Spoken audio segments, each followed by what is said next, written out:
na His Excellency Nanado edi animu ya wono ebo achire edom no ani swade hunu kase pa ne sen Ghana de hie biara wote Ghana asase wenkoa so de ani kwan se biribinti yetwa ni ja se onni Ghana card ni senti so obi enya kwatayade na ne nsa ni hompo a na no nkyire se ontumi nya Ghana card ni bi ema ne nya yie enu nti eno ne empanifo aka bomu ama Ghana card empanifo aba biaye ho a wo mo register de hia wo mo ewo ho na ebra Ghana card empanifo baaye no Professor Kenneth Ajimai Atefa wono executive secretary at the National Identification Authority wodi ani mu trafidi achi na ono ankasa hweye ma wo mo ewo safie mu register nya Ghana card ni bi ewieye no ena wode card no enan edikan ede ma omampani abadi achire na wonim se Dr. Baomia ba bia wona ewo sa kwatayade no abe afibia so obedi ni birthday so obeye de wotai ko ho ekosra wo munti ho de akoya ni fia ne sa waji ye na nanimo sede no de hyehye wo munsa wo mo so de anigye ekasa ye na wo se encha kura Ghana card no eba beye card ba ko omayimu se ye di juma bia yemfa card a eno ne ye di bedi juma pa no wo se we de wejafo na anya o enso ho Baby biara wo my Ghana mu ye wo mu akwatayade wo mso no ye betre mu akwa mo bia nya Ghana card ni bi Dr. Baomia. As the Ghana card is being issued, there was the sense that they have been left out and they've not been able to get access to the issuance of the Ghana card. And so I was able to contact the NIA through the executive secretary for us to make arrangements to come and get the Ghana card issued. As you all know, the Ghana card is going to be a very, very important card for all Ghanaians and residents in Ghana. And it is going to be key in our interaction with government and all other institutions. And so it is very important that everybody gets included as far as the issuance of the Ghana card is concerned. We don't want anybody to be left out. And so this is what the executive secretary was saying, that we are talking about inclusion of everybody. And so today we want to make sure that the lepers, cured lepers, and all of that as a group are also included. This is going to take place in Weja today, but we want to continue. We are not going to stop in Weja, in other places like in Kanchina and others, that we will go and make sure we do issue. So Father Campbell, we are going to work with the executive secretary of the NIA and the NIA staff to make sure we extend this very, very quickly to other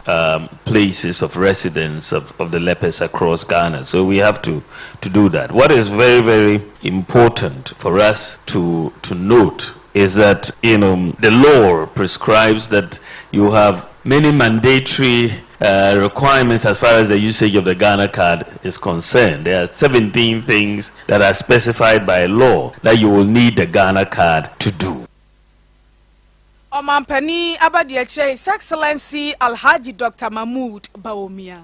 Yanto kasebana sumfama dia enede ewo Adenta Circuit Court. Wade eye osempakani bi ani dinde samarkwasi togbe. Wadi mfedi asamiensa. Sanso ana odifu bani dende eye Esther Christ. Wanonso adimfie adiosia eye miensa. Na sama eye kwasi togwe koto sen. Anko da memfe makuma kunsia emfanka nimfie aduasa miensa no frimu fria. No anya mfie aduasa enkono. Madama naso odifu ba adoma chede nwosra ewo no so. A chese ono hye nkompa madam anaso oba Esther Christ. Wanonso frimu fri ba no anya mfie adiosia enwotwe. Ninyina NSM wama kwa wiye sika esum 265,000 Ghana cedis na chese tetede no 2.650 billion wama kwa wiye free eye ochretre ne bia waba na humigiem na kansum na eno enene omokopie mu ewasani bia no wode kwadubom so wama kwa wiye sika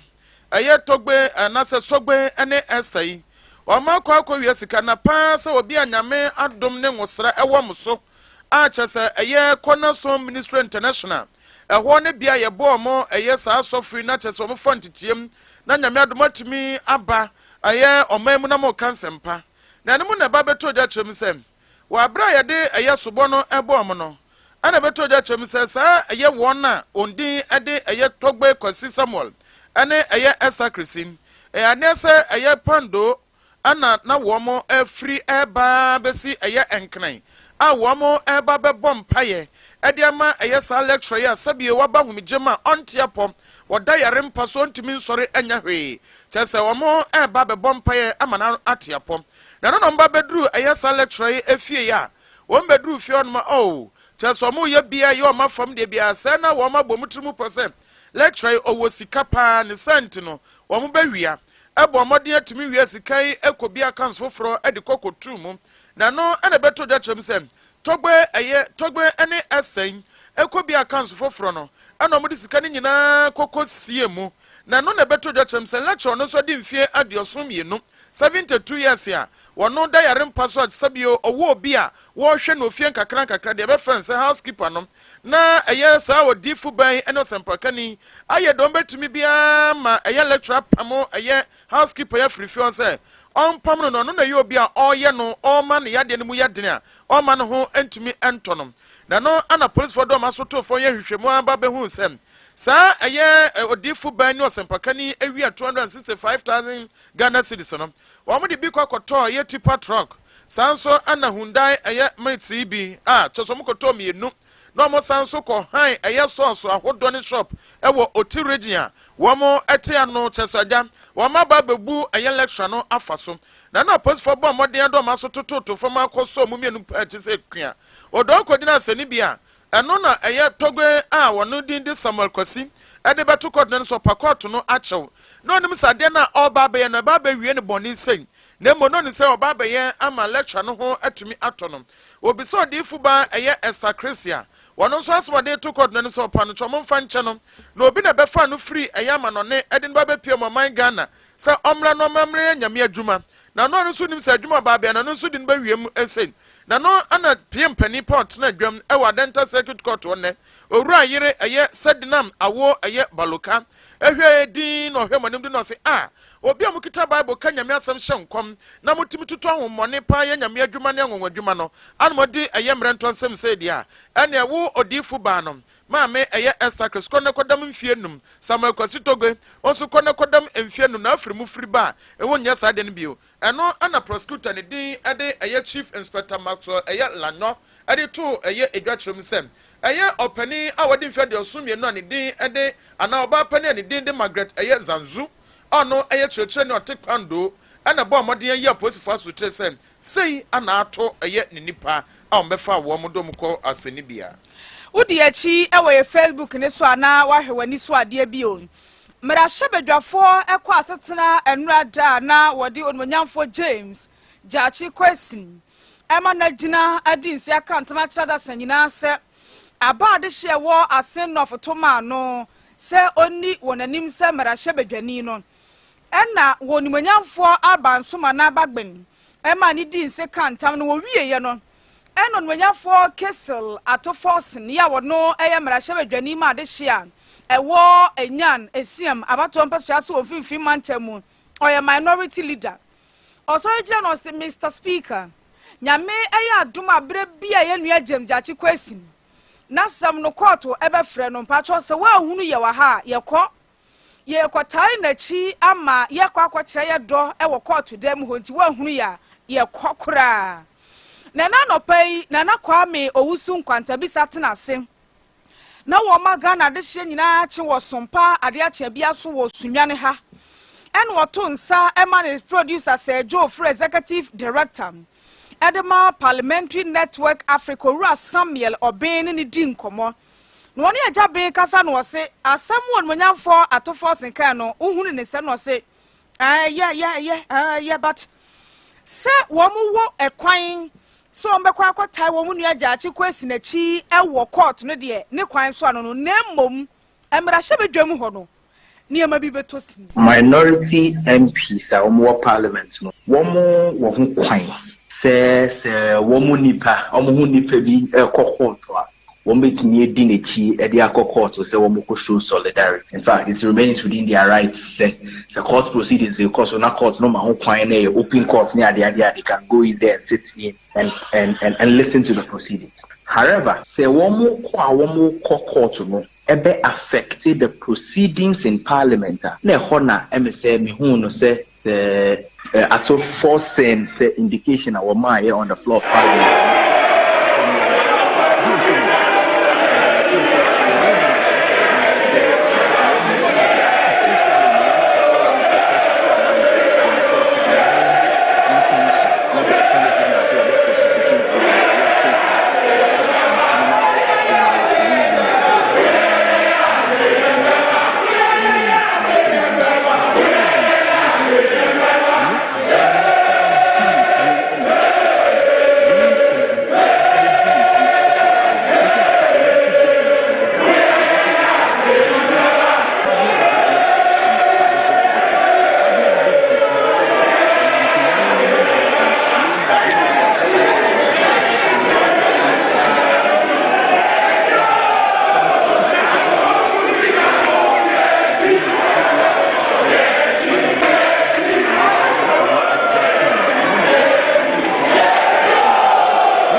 Sunyani MP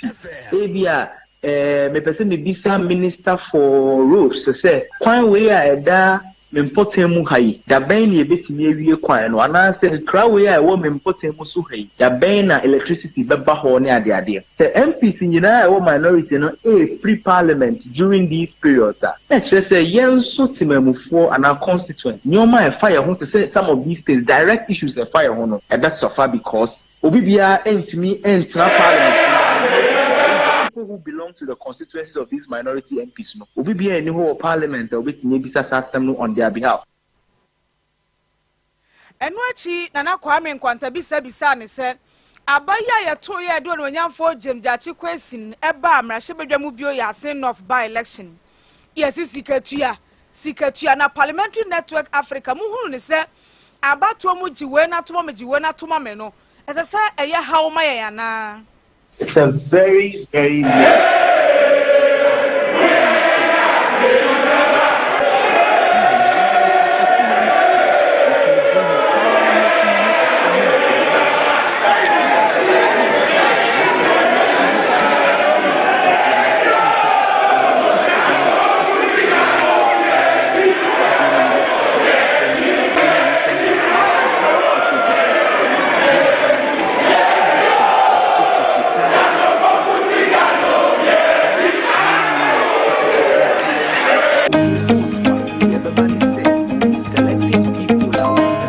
purpose me indijumano and so bibi argue say oh nenso say ase not for trono mo say ya gicha so pokusika nenso ya nto amaro nti se yebeju musika kekani ya nto momo de asenka ya dipo yemu no de ebesie ne say politician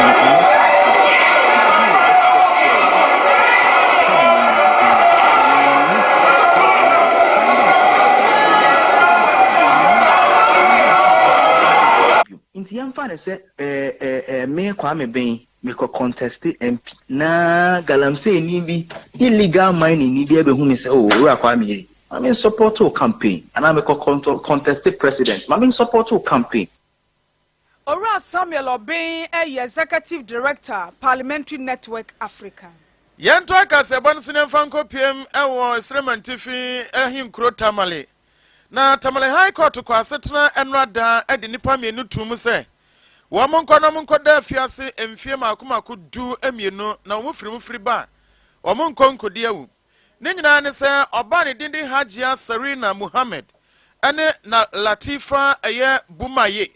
ode oba behwe eye Facebook obehu eye Hajia Sarina Muhammad ene Latifa Bumaye saboni omudi ode bra Facebook Sompa FM ne bra behwe ne nyina ne se wode mra som nsem ama oba pana ne din ade akua dente awode mfie aduokono sa ne pamienu etrem se maami sabio oyo obi a eba na dukania pa wodare chen eye light ne wo fie ono ɔdare kyɛn bibia ne sent no ɔyɛ wɔn a wɔde mmara ahyɛ wɔn nsam a wɔn akɔkɔku maame yaya na wɔn kɔ asetena no ana tamale high court se dabi ɛmaa mmienu paa mɔtumi adi saa mmerɛ ntoa sɛm paa de kamo maame ɔbaa pani a wɔde mfie aduɔkono sɛ wɔbɛtumi awo mo aboro so ne din de akua dente sɛ ɔyɛ obi a ɔyɛ bayifoɔ mo bɔ ne bayɛ mo yɛ ne sɛ mo tete no ɛna fa kwamo ne so ama maame ne kra afiri ne nsa de a ɛna mo nkwan na mo nkɔnkɔda afiase ɛsan sɛ mo de mmara ahyɛ mo nsam kyɛ sɛ maame atɔ nanan wɔn nsɛ na mo kɔda afiase a mo kɔyɛ adwumadene pamfɛ makomako du amienu hagye serena ofiri mu firi a onya bio latifa bumaye ofiri mu firi a onso nya bio nto de kama ɛwɔ facebook na de wahwɛ maame a wɔn ɛyɛ na kayaka de satiefo bɛkaya yɛ kai sɛ maame bi a no se ɔyɛ bayifo a maame fo maame enu bi ɔmo kye no wɔbɛdwam ɛbo no ya na kayaka de tete no ɛde ne fa kwambɔ ne so ɛyɛ afie twɛn mu no sɛ yɛ kawa yɛ kaiwa ɛyɛ mfie bɛsɛ mienu ani keka kɔ miɛnsa ɛna ɔde saa maame bɛtena bɛdwam wɔbɔ ne paa ana ɔkyerɛm sɛ maame bi kora deɛ wɔyɛ diifoɔ na ɔka ho a ɔkyerɛm sɛ saa maame no wɔno ɛyɛ bayifoɔ na wɔka hyɛ ne masa monkɔ na monkɔ na kɛkɛ de hwɛ facebook hwɛ maame no ɛna wɔn tu ɔmo na wɔn de bɛt ne taya ɛbo na maame a ɔde mfie aduɔkono na nte yɛ si o hwɛ ne nuanom nyinaa atwa ne ho ahyia maame ba pani ade ɔyɛ bayifoɔ na hwɛ abaa ne bɛt pa ɔmo de bo no hwɛ maame no sɛ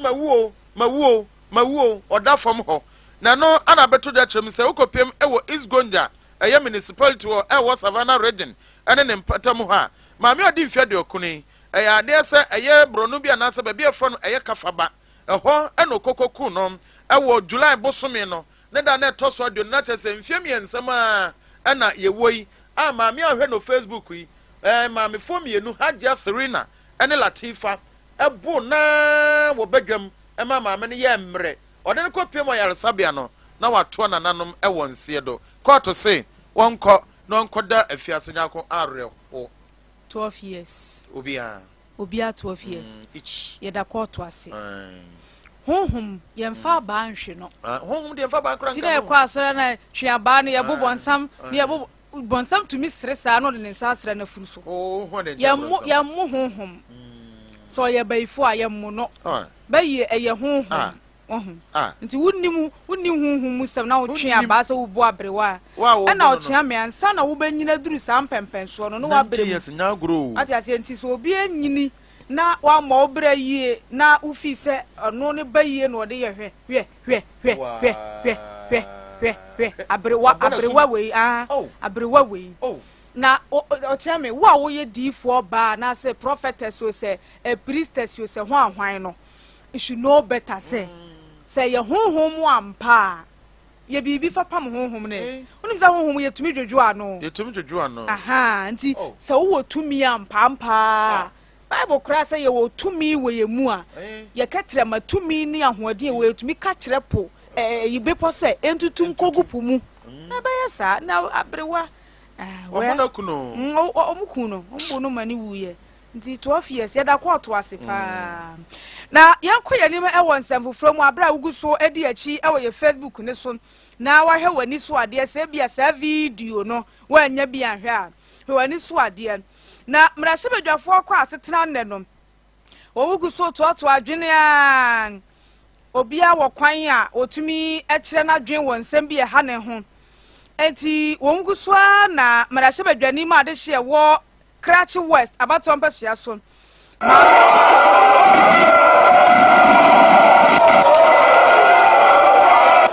speaker bibi ha adwene pa no so ɛden a wɔse mmerɛhyɛ badwa fie ha sei wo fa akyire ha ba bia ɛma no yɛtumi kɔ ɛkɔyɛ yɛ ho yie no yɛba mmerɛhyɛ badwa mu sei no wo bɛkɔ na latre paper ni hɔ na Mr. Speaker sɛ na ɔmo nyinaa ye asa wɔmo sere bi saa na ɔso da bi ɛyɛ major concern yɛade ha adwene paa wo hu ne sɛ ɛnhyɛ da anya yi bia saa de bati margin sɛ wo firi fie na waba mmerɛhyɛ badwa mu na bia wotoa na oyema yɛ wo style bi anabi kura oba de okogu nsu ya na ye gu nsu wi aye ye amamre binom na wakwa akogu nsu wi obayi ye saa amamre ni bi anampo yefunu aye obibi na sese wokoye wo hu yi a wodi mirika hu be kwa akodu ho na latre pepa ni ho eti Mr Speaker ye hwe ne yenya bibi mfamfa ho wo se se ya nhyase mrahye bedwafo na hwe ama o ma adwena nkoso a eya ahomete sempa na wakawie no na Mr Speaker ka se waka yate nti ye betu hu anamo Yeguso ede no miensa kasebo ede bro wo newu kwada wo July boso de toso num dia Honorable Hassan Suleiman Atampuli so afa be de kire hwe akobade ne akwantemponsam so metre Deputy Minister for Transport opani de nsama tudwa trimsem MPP aba mampani na nadodan kwakufa doda wo ma no ebo no homodin bia